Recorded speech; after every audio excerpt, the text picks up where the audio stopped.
hay un gran movimiento en toda la ciudad de Buenos Aires, en el ambiente evangélico, por este gran congreso, festival, conferencia de liderazgo que ya hemos anunciado muchas veces y está full, hay más de 4.000 inscriptos de muchos países. Y hoy estoy teniendo dos privilegios. El primer privilegio fue que pude almorzar con el autor de libros, Phil Yancey, con su esposa, gente muy agradable, me encantó, sus libros a mí me han enriquecido de una manera increíble. Si usted no leyó el libro Gracia Divina versus Condena Humana, salga corriendo ahora, cómprelo y léalo. Apenas empieza, no termina hasta que no lo deja hasta que termina. Es un libro extraordinario. Bueno, este autor que, un hombre no joven, un hombre, me parecía que era más joven, tiene 60, es apenas 3 años menos que yo, pero la pasé muy bien. Y el otro privilegio es que otra conferencista de este congreso esté con nosotros, Silvia Sinali, de la Ciudad de Resistencia. ¿Qué tal, Silvia? Bien, pastor. ¿Bien? Bien, muy bien. ¿Y tu hermoso esposo? Y mi esposo quedó guardando cama. No estaba bien de salud, entonces por eso no pudo venir. Pero... Mira vos. Bueno, yo tengo a mi esposa guardando cama, así que somos dos. Entiende. Vos sos doctor, médica, ¿no? Yo soy médica, sí, médica sexóloga. ¿Y te especializaste en el tema de la sexualidad en la medicina o fuera de la medicina? No, sexología es una rama dentro de las ciencias de la salud que puede hacerlo, sexología clínica específicamente, un médico o un psicólogo, con su orientación de base. Y es muy interesante porque la sexología como ciencia no tiene tantos años, 40 años. El sexo tiene más años, ¿no? Claro, como ciencia es muy incipiente porque se estudió siempre toda parte del cuerpo humano, menos lo que se relacionaba con lo sexual, ¿no? Como que lo sexual ha sido tan tabú a lo largo de los siglos que aunque el sexo existiera, no podía existir la posibilidad de aprender, de entender cómo era la respuesta sexual. Ahora, se pasó del tabú, de esto no se habla, a que hoy en los medios de comunicación de lo único que se habla es del sexo. Y sí, un extremo y el otro, pero que en el medio sigue habiendo la misma realidad. O sea, antes no se hablaba y había problemas sexuales. Hoy se habla mucho e igual hay problemas sexuales. No es que incide el hecho positivo de que como se ve tanto en televisión, la gente no tiene problemas en sexualidad. Y nosotros siempre enseñamos esto en nuestras charlas de que lo que hoy la gente tiene es información retaseada. Cuando uno ve en los medios de comunicación, en la televisión, lo que generalmente se muestra es fragmentos del conocimiento de lo sexual. Y cuando se busca el rating, lo que se apunta es fundamentalmente a lo erótico, que eso no tiene que ver con lo sexual, es una faceta de la sexualidad, pero no la única. Claro. Vos das conferencias con tu esposo, ¿no es cierto? Sí, sí, con un grupo de profesionales que formamos lo que es el Ministerio de Restauración Sexual. ¿Y por qué le pusieron ese nombre restauración? ¿Porque la cosa está tan destruida que necesita ser restaurada? Creemos que la idea de Dios, desde Génesis hasta Apocalipsis, siempre que uno mira el relato bíblico ve esa historia de amor. Y nosotros creemos que la humanidad, desde el momento que ha pecado, desde el momento que se ha apartado del plan de Dios, necesita ser restaurada. Pero muchas veces como iglesia hemos restaurado todas las otras áreas. Y nos faltó, digo, a veces el coraje de entender que es un área que necesita restauración, ministración. Algo que nos ha llamado la atención es ver la cantidad de personas que a veces en la charla que uno da, una charla escueta de media hora, después de años o de decenas de años por primera vez relatan su historia de abuso sexual infantil. Y cuando uno les pregunta, bueno, ¿cuánto hace que viene a la iglesia? Le pueden decir 5, 10, 20, 30 años. Y todos esos años estuvo cargando esa mochila tan pesada. Si esa persona hubiese sido ministrada en el área de la sexualidad y hubiese experimentado la restauración, porque esto también es el meollo o el núcleo de lo que es el ministerio. Nosotros creemos que cuando Dios restaura, Dios añade gloria. Dios pone algo hermoso. No es que Él usa lo malo, o sea, no es que lo da, si una persona ha vivido algo malo, una experiencia negativa, un abuso, no es que Dios lo mandó o Dios lo quiso, pero Dios tiene la capacidad de transformar eso malo en algo positivo. Puede sacar de algo que no tiene aparentemente ningún beneficio, algo positivo y puede derramar mayor gloria sobre esa persona, lo creemos. Ahora, la gente que tiene mi edad escuchó muy poco hablar de sexología. Estoy en la séptima década. La gente tiene más de 60 años. Los 50, 40, ¿cuándo vos pensás que qué generación está bien informada acerca del tema sexual hoy? En realidad ninguna generación está bien informada. Lo que sí tenemos es paradigmas diferentes. Los más grandes tienen un paradigma todavía asociado a lo sexual como un tema tabú. Entonces la sola mención del tema genera escozor, molestia. En cambio la gente que hoy tiene entre 30 y 40 años es mucho más abierta a la perspectiva de lo sexual. Pero eso no implica que esté mejor informada. Tiene acceso a la información, lo cual no es lo mismo. Sí. Hace un rato me llamó un televidente y me dijo que cuando yo trato problemas como el de anoche, ayer hablé con un cirujano especialista en patología mamaria, dice que él cambia el canal porque no le gusta. Quiere un programa más light a las 10 de la noche. De cierta manera tiene razón. Y yo pienso que en este momento hay un montón de gente de 40, 50, 60 que está incómoda, si es que todavía nos sigue mirando, está incómoda. Porque como ha escondido el tema tanto tiempo, nunca lo ha conversado, ni siquiera con su propio cónyuge. Ahora, ¿cómo escuchas este tema sentado al lado de tu esposa y quizá en la presencia de tus hijos? No es que estoy anunciando que la gente se vaya, por favor quédese allí, escuche, no diga nada, mire para otro lado, pero escuche lo que vamos a hablar en esta noche, porque esto del tabú hace que mucha gente, yo escuché a una persona, ¿de qué van a hablar en la reunión de matrimonios? De sexo. Ah, entonces no voy. Pero no es porque tiene todo solucionado, es porque no se anima a confrontar el ideal con su realidad. ¿No sucede eso habitualmente? El 85% de las personas que tienen una problemática en lo sexual nunca consultan. Es interesantísimo eso. O sea, que vos realmente te morís de hambre, porque solamente va el 15%. Claro, pero si son muchos, igual. Claro, si uno ve la casística de que cada 2 matrimonios uno tiene problema en la intimidad, se da cuenta de que la cantidad es grande. Ahora, tal vez difiero en algo, pastor. A ver. Usted dice de que tal vez las personas han cambiado el canal. Es al revés. A veces la charla directa, confrontativa es la que cuesta. Asistir a un centro de asistencia sexual cuesta, pero un programa de educación habitualmente se escucha, se ve, porque uno quiere respuestas. Hay cosas que son tan importantes en la vida práctica, por ejemplo de un matrimonio, que si lo supiera uno de antemano, evitaría confrontaciones, evitaría rencores, evitaría pedidos de perdón. Que a mí y disfrutaría más del sexo. Por supuesto, disfrutaría de una intimidad más plena, más agradable, más gratificante para ambos. Durante muchos años todo el machismo ha hecho como que el hombre era el que tenía que disfrutar y la mujer no.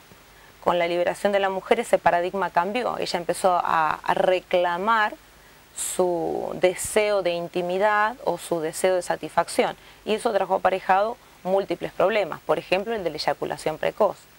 Y ahora, en el año 2010, la Convención de Urólogos ha demostrado que es la patología más frecuente en el varón.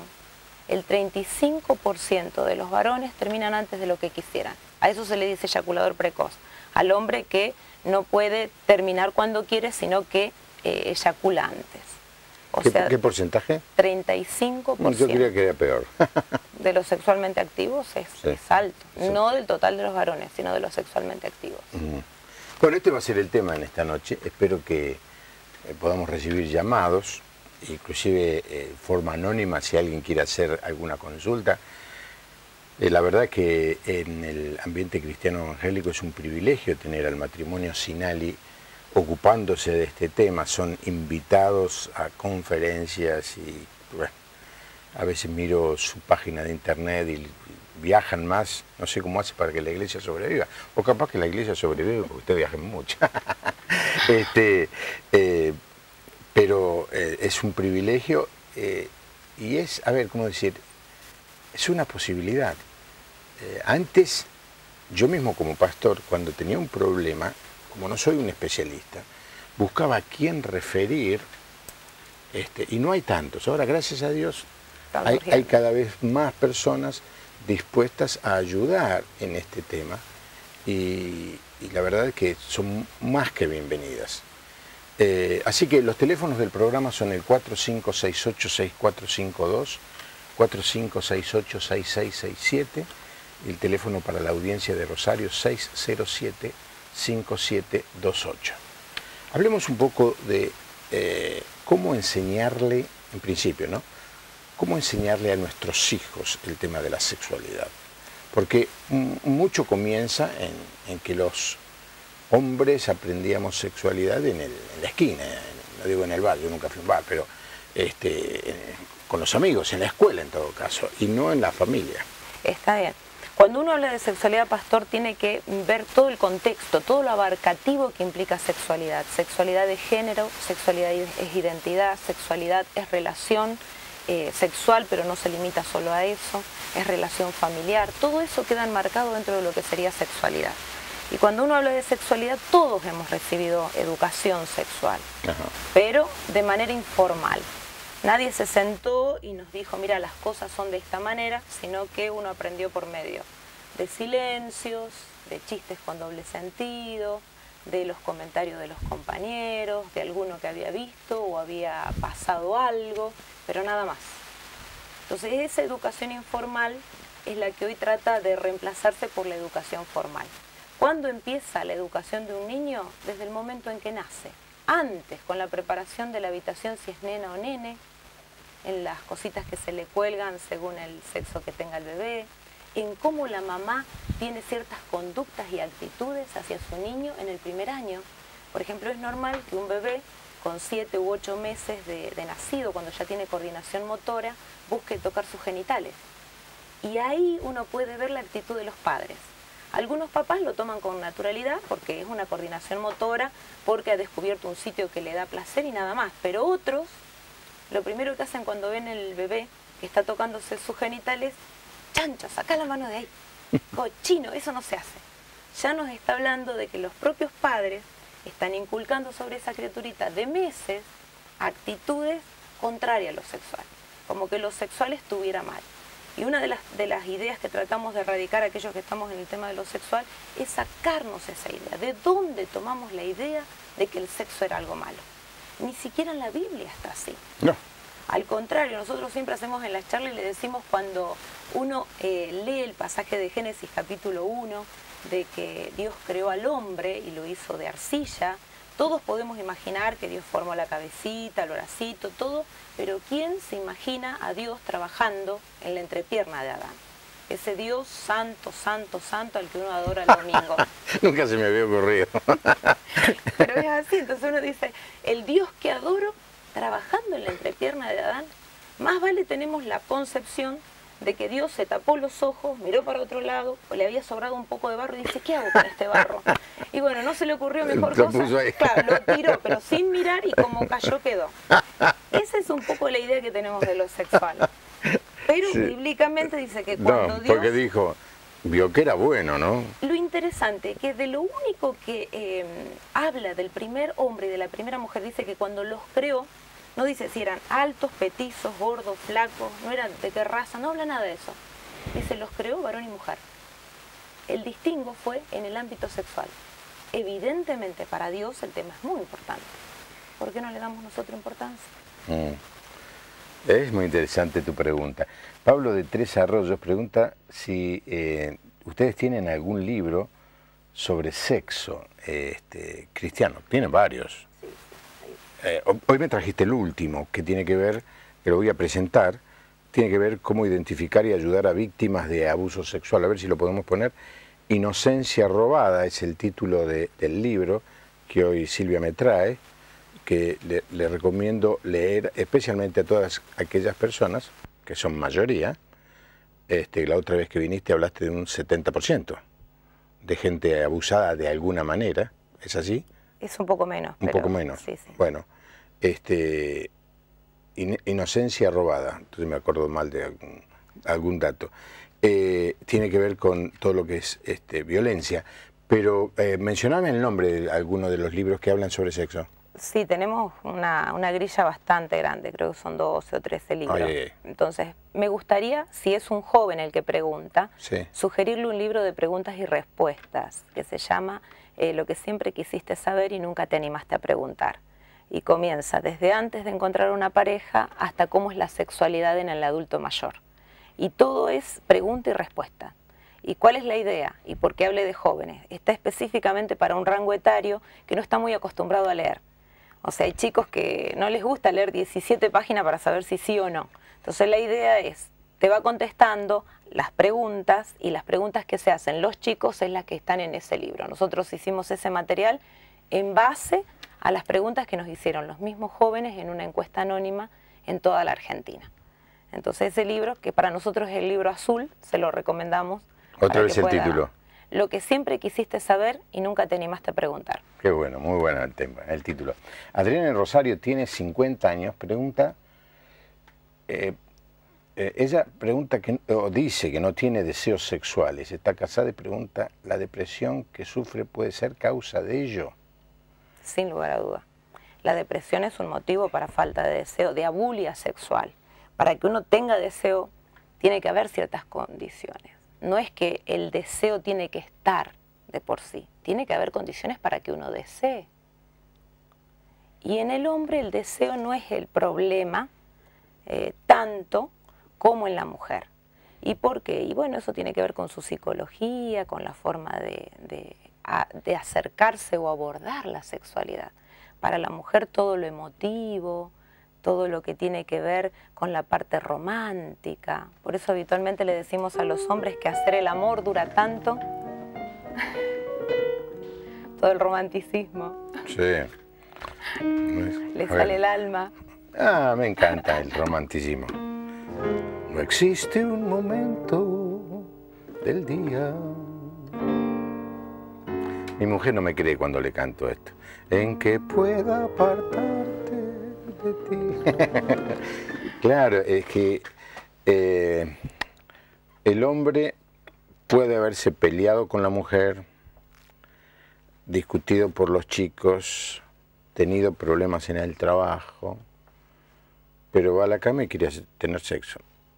Tiene la cajita esa del sexo. Es verdad, está separado, decimos en compartimentos estancos diferentes. Que no se tocan, dice Mark Gungor, ¿no? Y... te recomendé a Mark Gungor la otra vez que viniste. ¿Lo chequeaste? No, bueno, ahora te voy a dar más material. No. Estuvo acá dando conferencias y lo tuve en el programa. Y la mujer no, la mujer tiene todo conectado, todo conectado. Entonces va a llegar al acto sexual si todas las conexiones están en orden. Imposible después de haberse peleado. No puede separar. Por eso decimos que hacer el amor dura tanto como 24 horas. Y la idea no es que el cuerpo esté preparado para sexo tántrico de un montón de horas, sino para entender que hacer el amor excede lo que es el dormitorio. Y muchos hombres tienen romanticismo durante el noviazgo, pero se olvidan de ser románticos en el casamiento. Por ejemplo, una perlita, que no tiene que ver con lo sexual, pero sí con lo relacional. ¿Quién les dijo que hay una sola luna de miel? ¿Por qué no puede haber más de una luna de miel? ¿Por qué cada año? Porque es caro. Porque es caro. Bueno, convengamos que ninguna mujer tiene que ser barata, ¿no?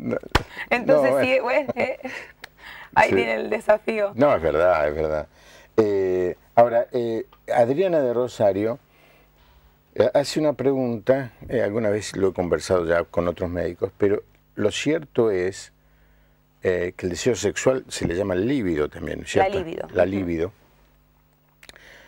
disminuye notablemente en las mujeres después de la menopausia. ¿Es así? Sí, sí, pero no es solamente hormonal, ese es el tema. Tiene que ver con múltiples factores. En realidad el problema de la falta de deseo y de la anorgasmia son los dos problemas sexuales más frecuentes en las mujeres, independientemente de la edad. Por ejemplo, una mujer, no solamente después de la posmenopausia, cuando tiene un bebé. En el tiempo de lactancia, esto muchas mujeres y muchos hombres no saben. No lo saben, es muy importante decirlo. Tienen un bebé Cuando la mamá prende al pecho a su bebé, se libera una hormona, que es la oxitocina, que es la asesina del deseo sexual. Mientras esté ejerciendo la lactancia, esa mamá no va a tener absolutamente nada de deseo sexual. Y durante el tiempo que ocurra todo lo que es el periodo de lactancia del bebé, va a seguir en esa situación. Ahora, si nadie le dijo, nadie le enseñó esto, ella probablemente tenga un bebé de 1 mes, 2 meses, y su esposo se acerque y ella lo rechace. Claro. Entonces, su esposo cree que ella no lo quiere. Ella cree que no lo quiere porque no siente deseo. Entonces, el esposo empieza a competir con el bebé por la atención de esa mujer. Y la mamá que siente que, claro... que Pastor, desde que tuvimos al nene... no quiere saber nada. No quiere saber nada. Es muy interesante esto, ¿eh? Y pastor, permítame una acotación más, y es que después de haber tenido un bebé, la primera relación sexual posparto se equipara a la primera relación sexual de esa mujer, de la vida de esa mujer. Muchos hombres esto no lo saben. No. Entonces, cuando reinician su vida sexual después del parto, creen que van a tener a su esposa como amante, como antes de que quedara embarazada. El hombre debe saber que aunque es algo fisiológico, el trauma del embarazo y el parto, ya sea por vía vaginal o por cesárea, involucra un cambio muy grande en la mujer. ¿Qué implica esto? Que la primera relación sexual por posparto o las primeras relaciones sexuales sean cortas, en posiciones cómodas, que haya lubricantes artificiales, que el esposo entienda que es como que la mujer inicia nuevamente su vida sexual, como si fuera la primera vez. Porque me sumo a lo que decís, Silvia, muchas mujeres han tenido una cruenta experiencia inicial, la luna de miel, por ejemplo, cruenta, y no se han olvidado por años. Y esto se puede repetir después de los embarazos. Después del parto. ¿Del primer hijo o de todos los hijos? Tiene que ver el trauma que conlleve el parto particular. Básicamente uno dice siempre en la primípara, o sea, en la mujer que tiene su primer bebé, pero puede ocurrir en partos sucesivos.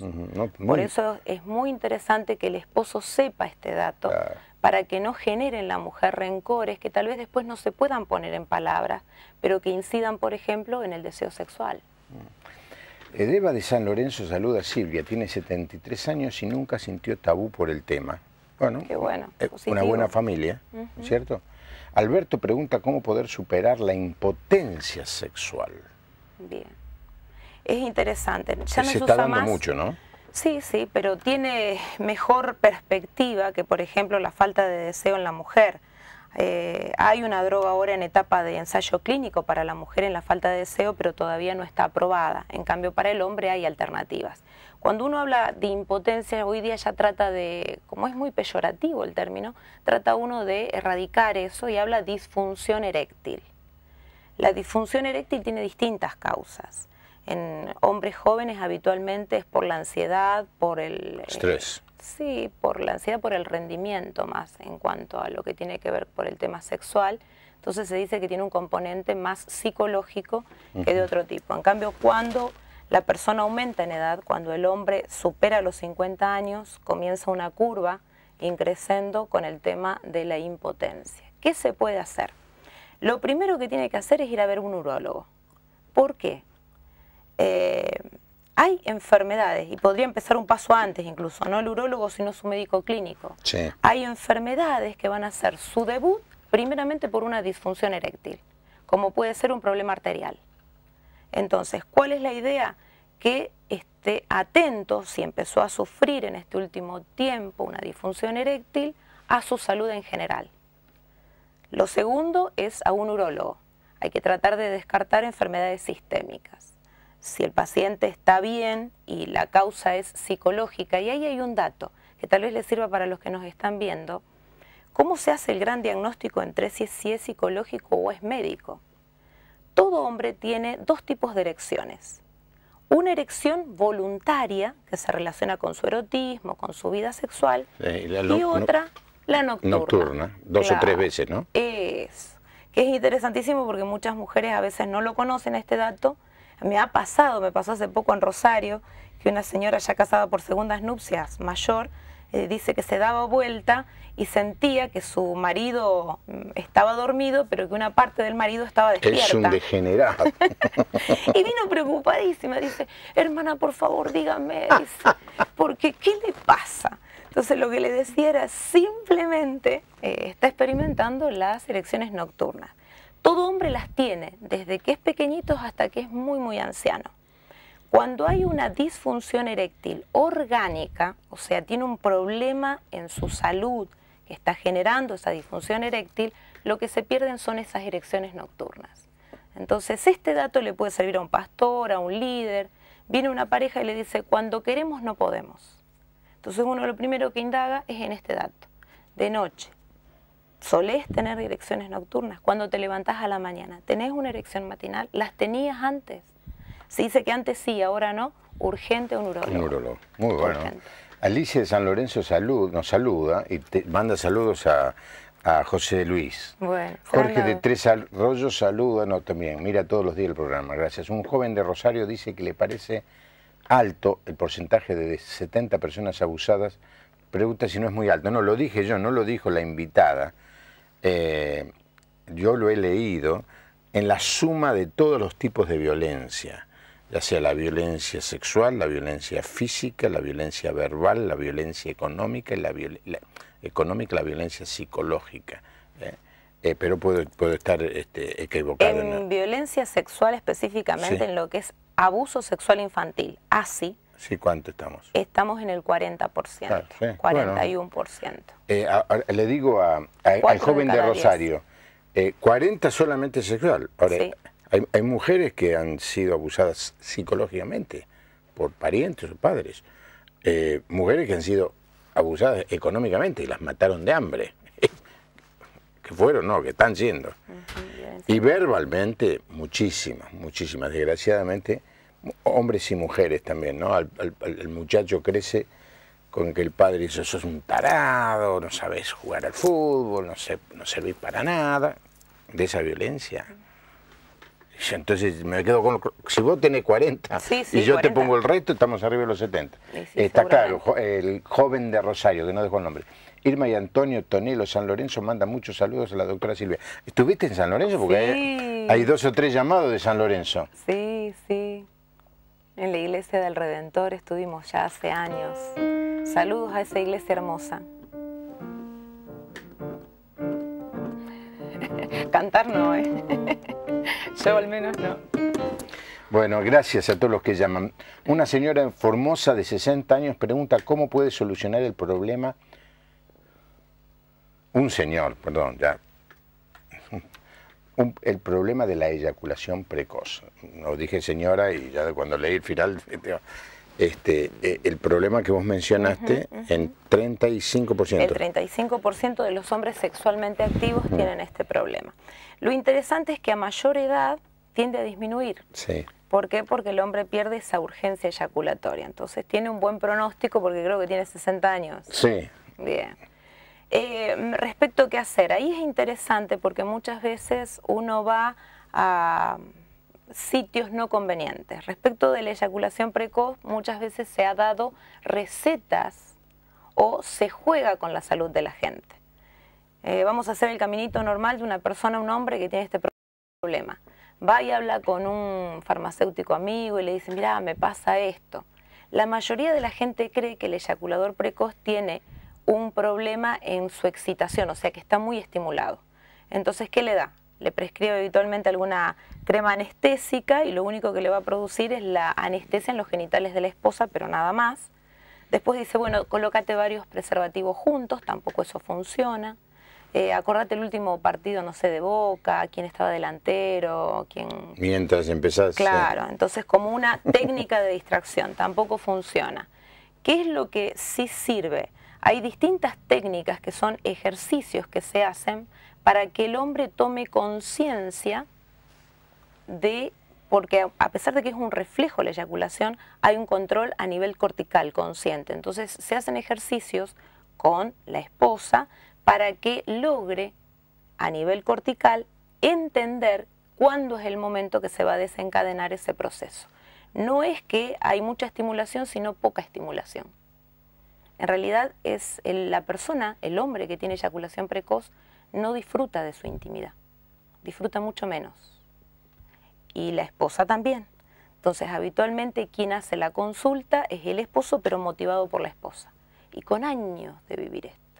A nivel mundial hay una medicación que ya está aprobada, que todavía en la Argentina no la tenemos, que es la dapoxetina, pero ya dentro de poquito también va a haber medicación para eso. Ajá. Valentina saluda a la doctora y dice que fue su compañera en la escuela secundaria. Ah, sí, Valentina Castellano, un abrazo, qué lindo. Este es como el Facebook. Sí, tal cual. La gente se Tal encuentra acá cual. en Canal Luz. Están saliendo los teléfonos allí, así que lo menciono para la gente que está escuchando este programa por radio.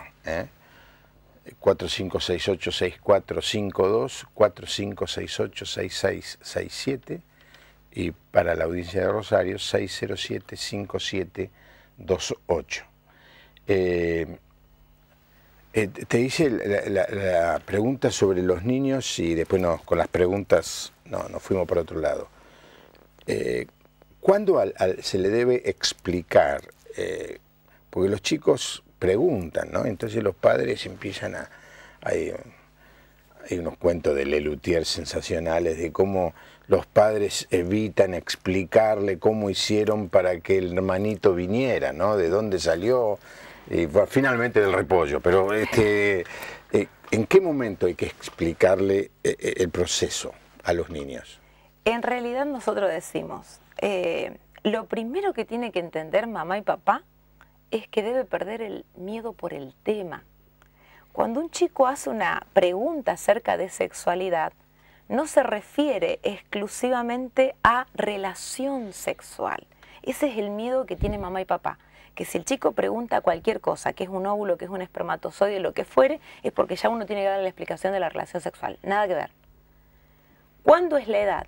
Hay que entender que hasta los 10 años el chico tiene pensamiento concreto, no abstracto. O sea que si no vio una situación, no va a entender la cuestión. Ahora, ¿cuándo se empieza educación sexual? Habíamos hablado de cuando nacía. ¿Cuándo es la edad propicia para enseñar a cuidarse? Para nosotros es más importante la prevención en el abuso sexual infantil, porque de cada 10 niños, 4 van a ser abusados, y esto, la tendencia es que va a aumentar, no que va a disminuir, lamentablemente. Entonces, antes de darle la idea si naciste del repollo o no, uno tiene que llegar preescolarización, entre los 2 y los 5 años, todo lo que es básico en cuanto a la privacidad del cuerpo, las caricias que uno no quiere, el desarrollo de la asertividad, todas esas cuestiones antes. Y no tanto si nació del repollo, sí, si vino. Eso no es tan interesante o tan importante para la vida de ese niño. Usaste una palabra que muy pocas veces la gente usa, asertividad, que es la capacidad de decir hasta aquí. Eso, de fijar límites, exacto, de confrontar de manera positiva, de decir no. Eso es muy interesante y a los niños hay que enseñarles. El modelo patriarcal que por mucho tiempo tuvimos es, si lo dijo tu padre, le haces caso. La asertividad es entender la autoridad, pero también saber que como sujeto, no objeto, un niño como sujeto tiene derecho a decir no. Entonces la idea es empezar a crear conciencia social. Mamá, papá no van a estar con su hijo, su hija a las 24 horas. Y del 80 al 90% de los casos de abuso sexual ocurren en la cercanía del hogar o dentro del hogar. Sí. Una señora pregunta si la ligadura de trompas hace que el hombre pierda el deseo sexual por la mujer. No, nada que ver. No tiene ninguna relación. No. La ligadura de trompa, que se le dice ligadura, es una cirugía que se puede hacer por la laparoscopía o que se puede hacer cuando se hace una cesárea, por ejemplo, en la que se corta la trompita de falopio, que uno dice que es el lugar donde se une el óvulo que viene del ovario y el espermatozoide que sube por vagina. A la mujer no se le quita nada, absolutamente, no es que me vaciaron o me mutilaron, no se quita nada, lo único que se hace es ponerle un alto en el caminito entre el óvulo y el espermatozoide, nada más. ¿Por qué hago énfasis en esto? Porque muchas mujeres dicen, bueno, después que me ligué las trompas no tengo deseo, o nuestra vida íntima se terminó. No, nada que ver. No incide sobre nada absolutamente, sobre la fisiología sexual, sobre los niveles hormonales, nada. La mujer debería, y por supuesto el hombre que no tiene nada que ver, su vida sexual normal. ¿Está permitido hacerse esa operación? Nosotros lo vemos como un método de control de la natalidad definitivo. Sí, absolutamente. Hoy día se puede hacer la recanalización tubaria. El éxito de la cirugía no siempre implica que esa trompita sea viable para concebir. Está bien, está mal, y ahí viene el tema, ¿no? El debate. Bíblicamente uno no tiene versículos que hablen de anticoncepción, no tiene versículos que hablen de internet. ¿Cómo nos manejamos? Nos manejamos con principios rectores. Génesis 1:28 dice que Dios les dijo, ¿a quién? Al hombre y la mujer. Los bendijo y les dijo. Y les da un doble mandato: la multiplicación y el señorío de la tierra. La multiplicación tenía una gran relevancia al principio de la humanidad. Hoy el señorío de la tierra. ¿En qué sentido? Hay hiperpoblación mundial con escasez de recursos naturales. El ejercer la paternidad querida es algo que hoy día lo podemos hacer. Podemos decidir cuándo tenemos nuestros hijitos. Todo método que sea anticonceptivo, es decir, antes de la unión del óvulo y del espermatozoide, nosotros creemos que en base a este versículo, el señorío de la tierra, uno puede hacer mayordomía de su propio cuerpo. No estamos a favor de ningún método que actúa, claro, cuando el óvulo y el espermatozoide ya se han unido. De todas maneras, puedo estar totalmente desinformado, como dijo Borges, perdonen mi ignorancia, pero por mucho tiempo muchas mujeres que tenían 6, 7 hijos que querían hacerse esta operación y estaba prohibida en la Argentina. ¿Hoy ya es libre? Sí, hoy sí. Hoy se puede ejercer el derecho. La primera ley era la Ley de Salud Reproductiva y Procreación Responsable, la que había dado lugar, y sí se puede hacer. Pero ¿por qué antes no se hacía, ahora sí? ¿Por qué antes había un vacío legal? Entonces el médico que lo hacía, si después esa mujer quería hacerle un juicio por injuria gravísima porque perdía la capacidad de concepción, lo podía hacer, y el médico estaba desamparado. La única manera en que podía hacer una ligadura tubaria era si la mujer tenía, claro, una indicación sine qua non, entonces había que hacerla sí o sí. Pero si no, no. Bueno, yo sé que hay mucha audiencia católica que está viendo el programa, que en este punto coincide más. He escuchado muchos católicos un poco decepcionados, quizá, con la posición muy firme de la Iglesia Católica en contra de cualquier método anticonceptivo, mucho más de la operación, ¿no?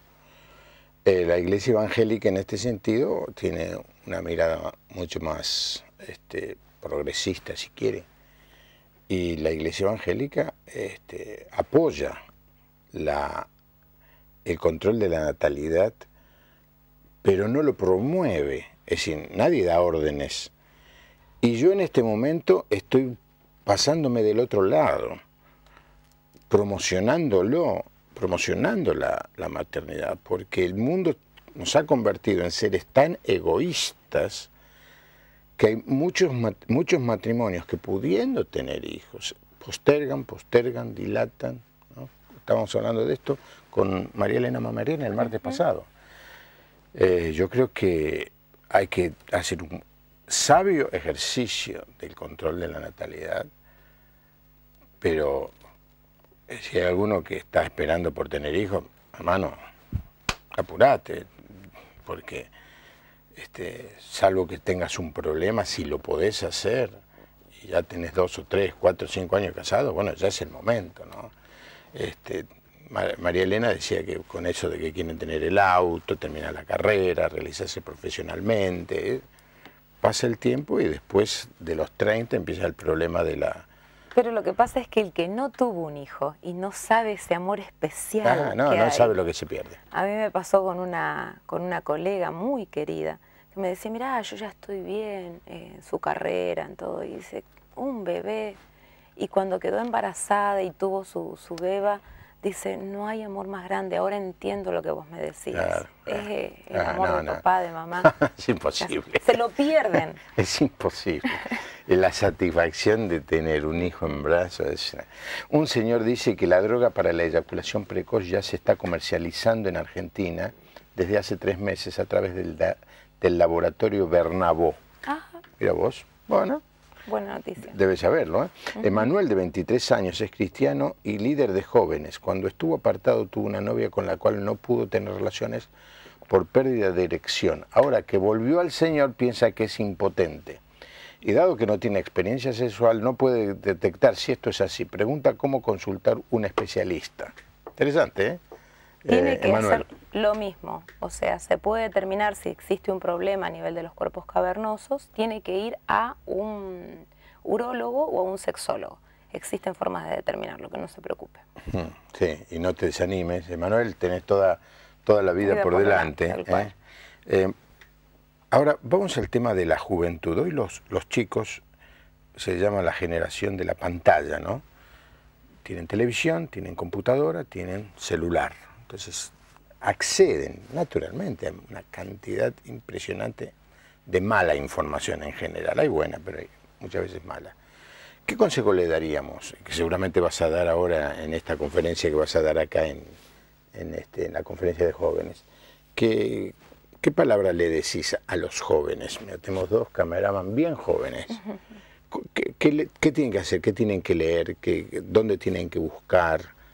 ¿Con quién tienen que hablar? En realidad todo lo que tiene que ver con lo sexual cada vez está más en boga, ¿no? Lo que hacemos es darle recomendaciones. ¿Cuál es la primera? El tema del sexting. Antes de los 16 años, en realidad todo el mundo, pero antes de los 16 años constituye un delito informático. El no mandar a través de mensajes de texto, imágenes sexuales o sacarse fotos, a veces con una idea de una chanza, de una broma, uno le saca otro y esas imágenes después pueden aparecer en sitios que uno no quería. Entonces, el tener cuidado respecto de eso. El enseñar a los padres que los hijos pueden estar frente a una pantalla de un computador y pueden estar, qué sé yo, jugando en red, re inocentes, y en un momento aparece una pantalla, que es el grooming, aparece una pantalla que tiene una imagen o sexual o amenazante. Entonces la idea es que mamá, papá hablen con sus hijos de que si aparece, que alerten a los niños. Si aparece una imagen que es sexualmente explícita o es violenta o te amenaza, no es que tocaste algo, hiciste algo malo, simplemente apareció, llámame. Y a los adolescentes lo que estábamos diciendo, ¿no? Ahora lo que me preocupa, que es todo un tema, ¿no? El hecho, uno lo ve a veces en la televisión, mandá 20-20 cola, mandá al 15-15, y me pasó estando en el interior del Chaco, que yo estaba hablando a papás, y les decía, ustedes tienen que visar lo que sus hijos ven, y hablaba acerca de la necesidad de colocar un filtro. ¿Qué es un filtro? No es ser controlador, pero sí tener esa función de rol formador, que es la familia como institución básica. Entonces les decía, bueno, ustedes tendrían que filtrar. Filtran el café, filtran el combustible para el auto, sin embargo no filtran lo que llega a sus hijos. Deberíamos filtrar. Y una de las cosas que hablaba era de estar al tanto de lo que consumen sus hijos, por la red, por el teléfono celular. Se hace un break, se acerca un nenito, pero era un gurisito, nosotros le decimos chiquitito así, y saca su celular y me lo da. Cuando leo, era un chiste, no verde, como decimos, requete contra verde, como dirían los peruanos, coloradísimo, pero un chiste por demás. Lo miro y le digo, ¿cuántos años tenés vos?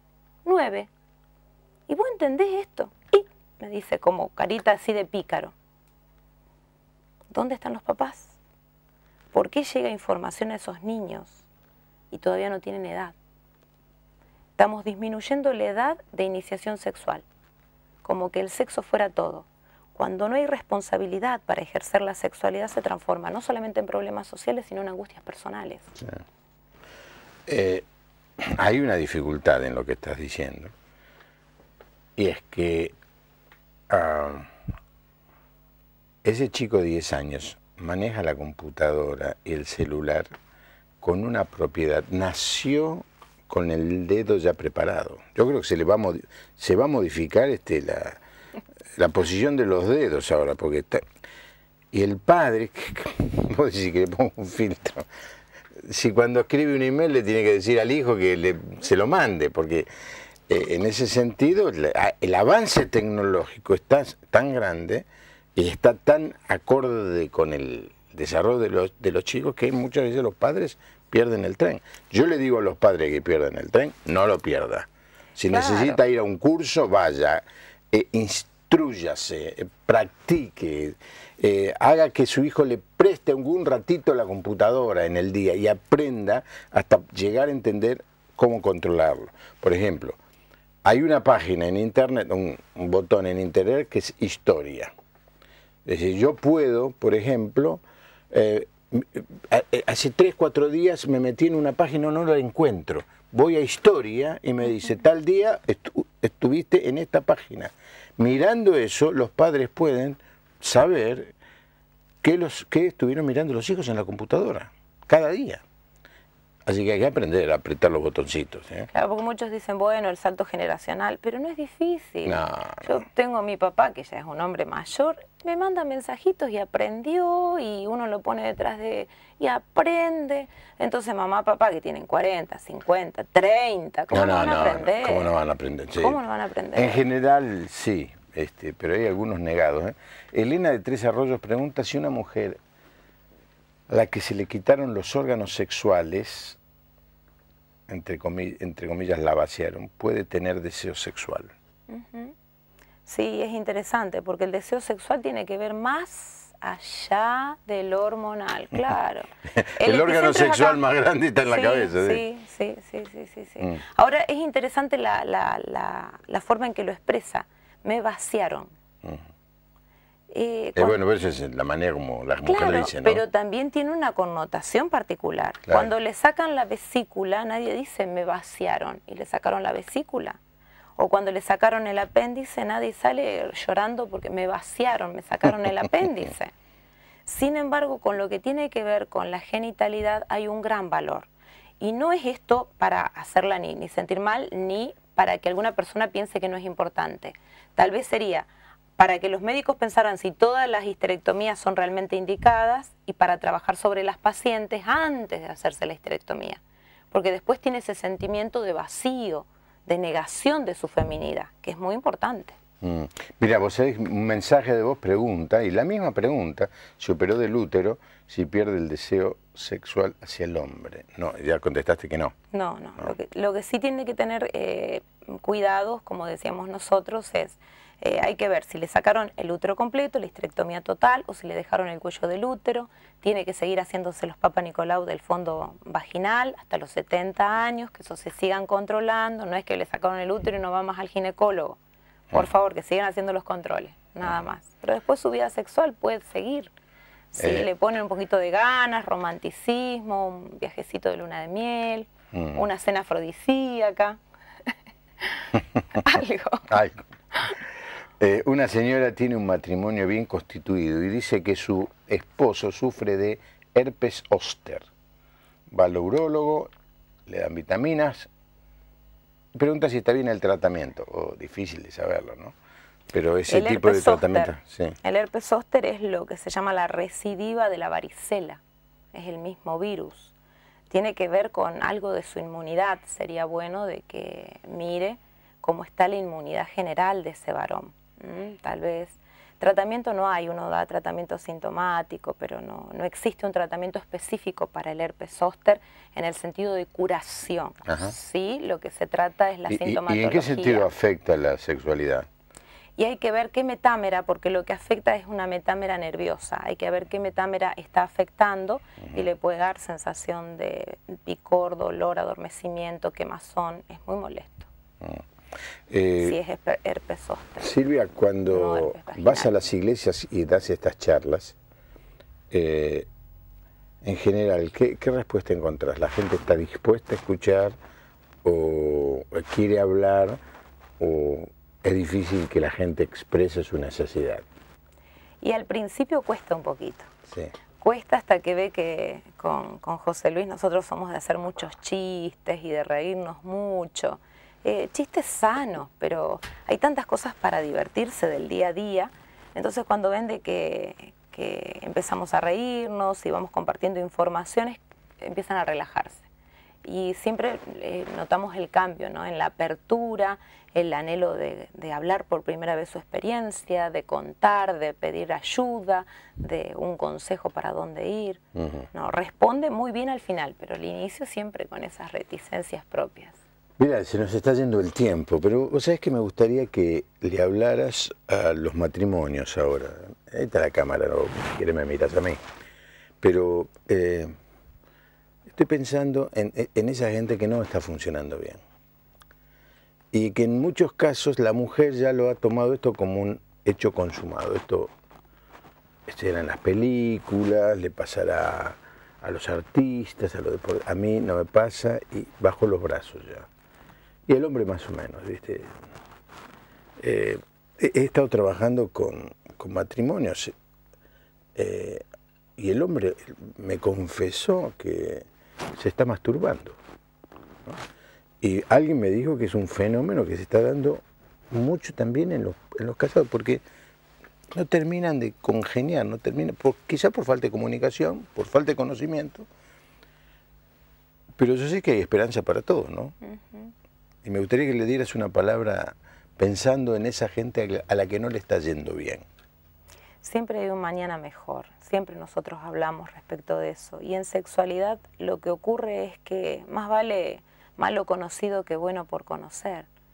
En realidad es posible el cambio. Ahora, la persona, la pareja que está sufriendo un problema sexual, generalmente lo va a atribuir a otros ámbitos y no hablan. Dentro de lo que es terapia sexual, ¿sabe, pastor? Lo que más nos ha costado, dentro de todo lo que hay que uno puede usar, es la charla erótica. O sea, que esposo y esposa se sienten a tomar mate y hablen de sexo. Lo boicotean las parejas de una manera increíble. Y lo primero que dicen es, ¿cómo voy a hablar si no estoy en el momento? ¿Cómo voy a hablar de eso?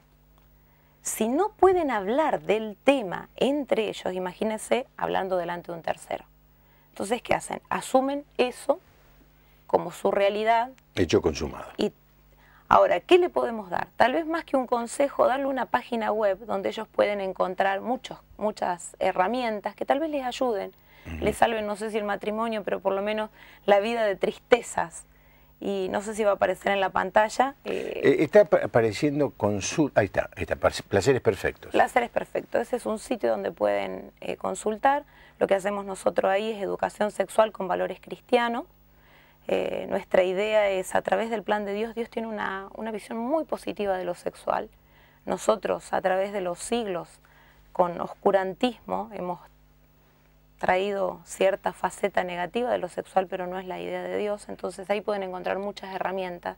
Y los matrimonios tal vez de años, pueden encontrarse después como un dueto de amantes por vez primera, aunque tengan 30 o 40 años de casado. ¿Sí? ¿Quién dice? Sí, sí, cómo no. Claro que bueno, sí. Dios puede restaurar todas las cosas y puede restaurar la relación sexual en el matrimonio. Lo único que estoy pasando por un momento de desánimo, ¿no? En el sentido de que uno le dice a la gente lo que tiene que hacer, pero la gente lo que quiere es el milagrito. ¿Viste? Que venga uno, le ore y ya se solucionó el problema. Y en general la cosa no funciona así. La manera de solucionar el problema muchas veces lleva compromiso, trabajo, tiempo. Y hay tanta pereza que hay algunos que ni siquiera lo intentan. Por eso es sorprendente esa pregunta que Jesús le hace al paralítico allí en el estanque de Betesda, ¿no? ¿Querés ser sano? Pues muchas veces en el tema de las relaciones matrimoniales, no necesariamente en el tema sexual, sino en todas las relaciones, me encuentro con gente que sí quiere, pero no está dispuesto a pagar el precio. Y para solucionar cualquier problema, yo tengo el neumático bajo y la única solución que tengo es sacarme el saco, sacar y cambiarlo. Es trabajo, es decir, no puedo orar por el neumático que está mal, tengo que hacer algo. Y viste, cada vez descubro que la gente es menos propensa a hacer algo. Entonces te encontrás con que venís a dar una conferencia 10 años después y la gente está en el mismo escalón. Pero esto es porque estoy un poco desanimado, pero no me tengo en cuenta. Yo lo entiendo y creo, por eso la medicación, la gente viene a una pregunta, a una entrevista, a una consulta y dice, ¿qué medicación puedo usar? Claro. Quiere la pastillita que le solucione el problema. Y siempre la pastillita o el medicamento es una ayuda terapéutica, pero no es la resolución al problema. Y muchas veces lo que decimos es ese trabajo adicional es el que marca la diferencia. Pero muchos no pueden cambiar porque no tienen conocimiento previo. Claro. Entonces la idea es empezar un poquito antes. Sí. Tal vez el conocimiento cambie la mente y ese cambio de mente cambia el futuro. Sí, el otro día charlando con un matrimonio de creyentes de toda la vida que andan con problemas, le dije, mirá qué solución, pero mirá qué solución genial. A mí solo se me ocurrió. Le dije, ¿leen la Biblia ustedes todos los días? No. ¿Y por qué no empiezan a leer la Biblia? Digamos, es genial. ¿Alguna vez habías escuchado eso? Le dije, ¿cómo puede ser que teniendo las herramientas la gente no las use? Gracias, Silvia, por Gracias venir. Gracias por el tiempo. Gracias, Pastor. Es un encanto. Bueno, yo los estoy animando al matrimonio sin Ale que haga un programa de televisión, así que me han traído ya su primera experiencia, se han puesto a trabajar.